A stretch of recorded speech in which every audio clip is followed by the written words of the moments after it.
Good morning বন্ধুরা, চলে এলাম নতুন একটি ভিডিও নিয়ে। প্লিজ ভিডিওটা স্কিপ না করে শেষ পর্যন্ত তোমরা দেখো। সকাল সকাল চলে এসেছি মেয়ের জন্য খাবার বানাতে। ওটস, এদিকে ওটস বসিয়ে দিয়েছি দুধে, আর খানিকটা দুধ আমি গরম করতেও বসিয়ে দিয়েছি।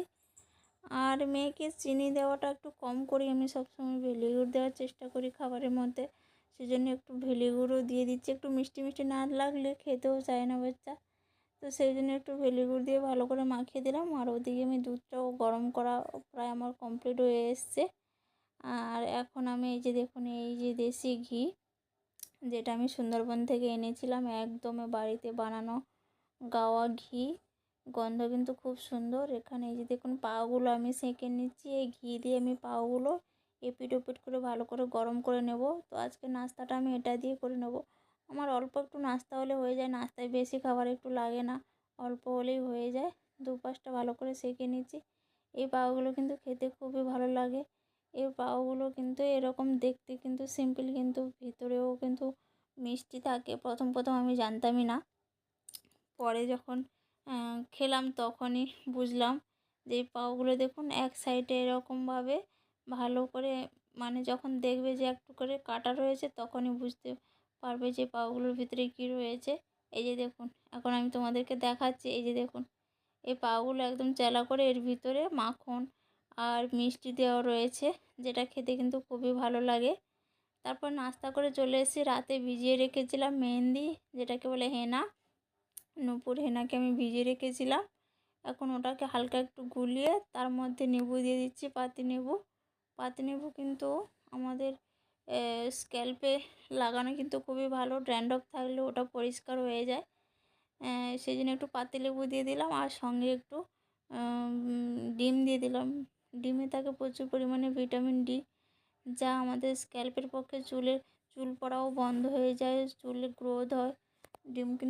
ডিম দেওয়ার পরে ইউজ করাটা খুবই একটা ডিফিকাল্ট হয়ে যায়, একটা গন্ধ বাস ছাড়ে, কিন্তু চুলের পক্ষে কিন্তু খুবই ভালো, সেই জন্য আমি দেওয়ার চেষ্টা করি। পরে শ্যাম্পু করে নিলে আর সেই গন্ধটা থাকে না। তো যাই হোক, ভালো করে দুটো জিনিস ভালো করে মিক্স করে নিয়েছি। এখন আমি চুলের মধ্যে লাগিয়ে নেবো। আর এই যে দেখুন, আমার হাজব্যান্ড আবার চলে এসছে। ও বাইরে খাওয়ার কথা ছিল নাস্তা, বাড়িতে এসে বলে নাস্তা করবে, সেই জন্য একটু নুডলস ভাজছি। এই যে দেখুন, প্রথমে একবার ভাজা হয়ে গেছে, আর দ্বিতীয়বার ভাজছি। আর এদিকে শসা, পেঁয়াজ, ডিম সব কিছুই রেডি করে ফেলেছি। আর এখানে মেয়েও খাবে বলছিল দেখে, তো সেই জন্য মেয়ের জন্য অল্প আমি এই যে প্লেটের মধ্যে এই যে পেঁয়াজ, শসা, সস আর ডিম সব রকম দিয়ে অল্প করে ওকে দিচ্ছিলাম, যেহেতু ওর নুডলসটা খুবই ভালো খায়, ফেভারিট, সেই জন্যে দেখেই খাবে বলছে। যেহেতু নাস্তা হয়ে গেছে তবুও বলছে খাবে, তো ভাবলাম যে একটু দিই, যতটা খাবে, বাকিটা রেখে দিলে তো পাপা খেয়ে নেবে, সেই জন্য ওকে নুডলসটা দিলাম। আর ওর কিছু একটা জেদ হয়ে গিয়েছিলো, মুখটা দেখতেই পাচ্ছ, তারপরে চলে গেল রেগে, জেদ করছিল। আর বাইরে এই যে দেখুন, জামা কাপড় আমি ধুয়ে সব মিলিয়ে দিয়েছি, আর ব্যালকনি এখন ভিজা রয়েছে। আর এই যে দেখুন, সেই সুন্দরবন থেকে বারোয়ারি থেকে আনা ফুল গাছটা কত সুন্দর হয়েছে, একদম হালি সবুজ হয়ে গেছে। এই যে দেখুন, ফুলে কুঁড়িও এসছে। আর এখন এই যে দেখুন, এই কত দেখুন গাঁদা ফুলগুলো কত সুন্দর আছে। আর এই ফুলগুলো আগে করার ছিল, এই গাছগুলো আমি কাটিং করে লাগাইছি, হয়ে গেছে। আর এই যে দেখুন, ফুল ফুটেছে, এই গাছগুলো দেখুন ফুল ফুটেছে, এটা দেখতেও কিন্তু খুব ভালো লাগছে। লাগার পরে যে এখানে ফুল হলো, এটা দেখেও কিন্তু মন ভরে যায়, যে এত উপরে টবে লাগানো গাছে যদি ফুল হয় তাহলে কিন্তু ভালো লাগে। আর এই যে বাবার বাড়ি থেকে দেখুন একটা ডকা নিয়ে এসেছিলাম, লাগিয়েছিলাম বলেছিলাম, ওটা দেখুন লম্বা হয়ে কীরকম হয়ে গেছে, পুরো সরু হয়ে গেছে। এটাকে এখন কেটে নেব, নিয়ে একটা সবজি রান্না করব। এই যে দেখুন, ছোট ছোট ডকাগুলো হয়েছে, কেটে নিলে এই ডকাগুলো কিন্তু বড় হয়ে যাবে, সেই কারণে এটাকে আমি কেটে নেব। আর বেশি দিন রাখলে কিন্তু একটু শক্ত হয়ে যাবে, খেতেও ভালো লাগবে না, যেহেতু এদিকের মাটি ভালো নয়। তো তো একদম মোটা নিয়ে এসেছিলাম ডালাটা, কিন্তু বড় হয়েছে, একদম সরু হয়ে গেছে, সেই জন্য ডালাটা কেটে নিলাম। আর বাকি ছোট ছোট যে ডালাগুলো রয়েছে ওগুলো কিন্তু বড় হয়ে যাবে, পরে একদিন খেয়ে নেব। এখন তোমাদেরকে দেখাবো। আর এই যে দেখুন, এই গাছগুলো কিন্তু আমি সার দিয়ে রেখেছি, তবেও কিন্তু এত সুন্দর হয়েছে, সার না দিলে কিন্তু হতো না। আর এই যে দেখুন, জোয়ার ভাটা ফুলগুলো, এই গাছটা কিন্তু পুরনো গাছ, মোগরা গাছ। এখানে কিন্তু জোয়ার ভাটা ফুলগুলো, এগুলো কিন্তু আগেকার পুরনো ছিল, ফুলও রোজ ফুটছে। এই যে দেখুন, এই ডকাটা পুরো, একটা সবজি ভালোভাবে হয়ে যাবে, দুজনেই খাই, বেশি লাগে না। তো যাই হোক বন্ধুরা, অনলাইন থেকে এক্ষণে দুটো জিনিস এলো। এই যে দেখুন পেপারগুলো কেটে তোমাদেরকে দেখাচ্ছি। আমি একটা শাড়ি মাগিয়েছিলাম আর একটা মেয়ের জন্য, মেয়ের বার্থডে 27 তারিখে, সেই জন্য জামা মাগিয়েছিলাম। এই যে দেখুন শাড়িটা কিন্তু ঠিকই এসছে, যেরকম মাগিয়েছি সেরকম ঠিকঠাক এসছে। দেখুন শাড়িটা কেমন হয়েছে অবশ্যই কমেন্ট করে জানিও। মানুষ সরব। এই যে দেখুন প্লেন শাড়ি, পায়ের কাছে এরকম স্টোন ওয়ার্ক রয়েছে। এই শাড়িটা মাগিয়েছি, এসছে। আর একটা আমার মেয়ের জন্য ড্রেস মাগিয়েছি। এই যে দেখুন মানুষ সরব, এই যে দেখুন ড্রেসটা একদমই পছন্দ হয়নি, একদমই ভালো আসেনি। মানে ক্যামেরায় সুন্দর লাগছে, কিন্তু এখানে যে দেখুন এইটা না পুরো একদম যেন পুরনো কানার মতো লাগছে, কোথায় যেন রাখা ছিল এরকম মনে হচ্ছে। এই জামাটা কিন্তু নিয়েছে 650 না 700 টাকা নিয়ে, এরকম ডেলিভারি চার্জ আরও নিয়ে 700 টাকার মতন এরকম। তো এই দেখো 700 টাকা জামা একদমই মনকে নিচ্ছে না, সেই জন্য এটাকে রিটার্ন করে দেবো আর আমার এই শাড়িটা রেখে দেবো। আর আমার হাজব্যান্ড এক্ষুনি এলো খেতে বসতে, কারণ বাইরে গিয়েছিলাম, আমি আর আমার মেয়ে খেয়ে নিয়েছি।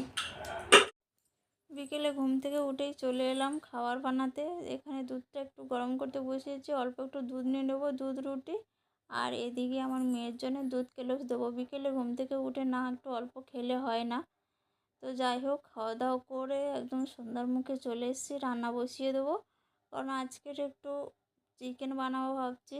তো হাজব্যান্ড চিকেন কালকে নিয়েছিল, কালকে কিন্তু বানানো হয়নি, ফ্রিজে রাখা ছিল। সেই জন্যে চিকেনটা ভাবছি আজকেরই বানাবো। সেই জন্য শিলনোড়ার মধ্যে আমি আদা রসুনটা ভালো করে পেস্ট করে নেবো। অনেকেই বলতে পারো যে শিলনোড়ায় বাটো, তো মিক্সি কিন্তু আমার কাছে আছে, কিন্তু আমরা দুজনের খাবার, তো আমি শিলনোড়ায় বেটে রান্না করতে বেশি পছন্দ করি। শিলনোড়ার বাটার মশলা কিন্তু টেস্ট বেশি হয় সবজি। যখন অনেক তরকারি হয় তখন আমি মিক্সিতে করে নিই, আর অল্প হলেই আমি শিলনোড়ায় বেটে নিই। যে 500 মতন চিকেন রয়েছে, আর আলু দেখতে পাচ্ছ চিকেনের থেকে বেশি, কারণ আমরা চিকেনেতে আলু খেতে পছন্দ করি, সেজন্য আলুটা বেশি দিয়েছি। আর এখন আলু, পেঁয়াজ, তারপরে আদা রসুন কাঁচা লঙ্কা আর লবণ সব কিছু দিয়ে, আর এখানে ধোঁয়া উঠছে দেখতে পাচ্ছ। আমার ভাতটা হয়ে গেছে বলে আমি ওটা লাভিয়ে দিয়েছি কুকারটা। এখন আমি চিকেনটা চাপিয়ে দেবো।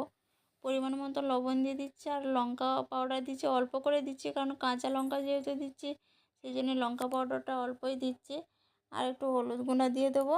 যারা কিন্তু এইভাবে চিকেন ম্যারিনেট করে রান্না করো তারা কিন্তু অবশ্যই জানো, চিকেন ম্যারিনেট করে রান্না করলে কিন্তু খেতে বেশি ভালো লাগে। আর যদি পারো আর 1 ঘন্টা আগে ম্যারিনেট করতে পারো, তাতে আরও ভালো লাগবে।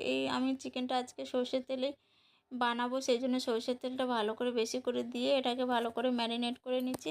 দেখতেই পাচ্ছ একদম লাল লাল হয়ে গেছে, দেখেই মনে হচ্ছে এক্ষুনি যেন সবজি রান্না হয়ে গেছে। আমার চিকেন রান্না দেখেই মনে হচ্ছে। যাই হোক, এটা ম্যারিনেট করে আমি আধা ঘন্টা মতো রাখবো, তারপরে আমি কুকারের মধ্যে চাপাবো রান্নাটা। এই যে দেখুন চিকেনগুলো করেছে, একটা বড় করেছে একটা ছোট করেছে, এরকমভাবে কাটছে। চিকেনটা তো বানানো হয়ে গেছে, দেখিয়েছিলাম তোমাদের চিকেনটা। তো আমি কুকারে বানিয়েছি। কুকারে কিন্তু বানালে খেতে খুব ভালো লাগে, সেজন্য আমি কুকারেই বানাই বেশিরভাগ সময়। চিকেনটা কিন্তু ফুটছে দেখুন, এখনও ঢাকনাটা খুলেছে, এখন ফুটছে চিকেনটা। লাল লাল একদমই চিকেন, একদম কষা কষা করে করেছি, বেশি জুসও রাখিনি। বেশি জুস রাখলে কিন্তু খেতে ভালো লাগে না, সেই জন্য অল্প করে রেখেছি। আর এখন আমি ঘি দিয়ে দেবো লাস্টে চিকেনে, যেহেতু লাস্টে ঘিটা দিলে ভালো লাগে। আর এই যে দেখুন, এই যে ঘিটা তোমাদেরকে দেখিয়েছিলাম, সুন্দরবন থেকে এনেছিলাম বাবার বাড়ি থেকে, একদম দেশি গাওরানি ঘি। এর টেস্ট কিন্তু পুরো অন্যরকম। বেশি দেবো না, অল্প দেবো এই ঘি।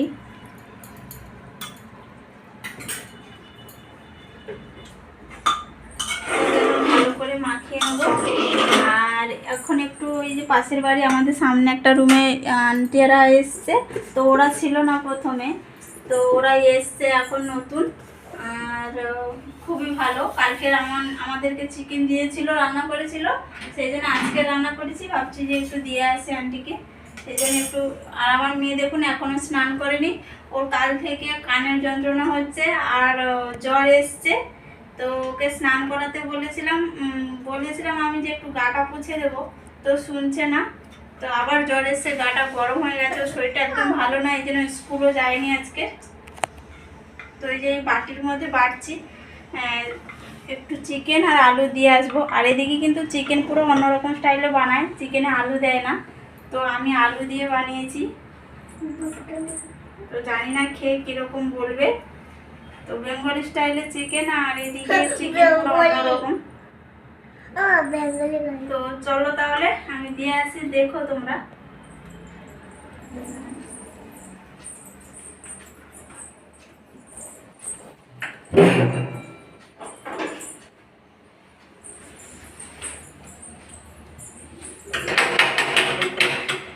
এই যে আমাদের রুমের সামনে রুমটা ছিল না, এখন এসছে।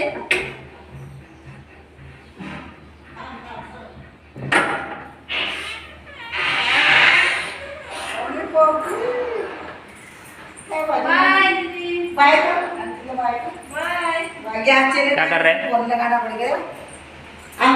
कोण आहे? काका काका दीदी भाऊला देत नाही, दीदी भाऊला देत नाही. पप्पी घे. चलो फॅन्सी बाय बाय.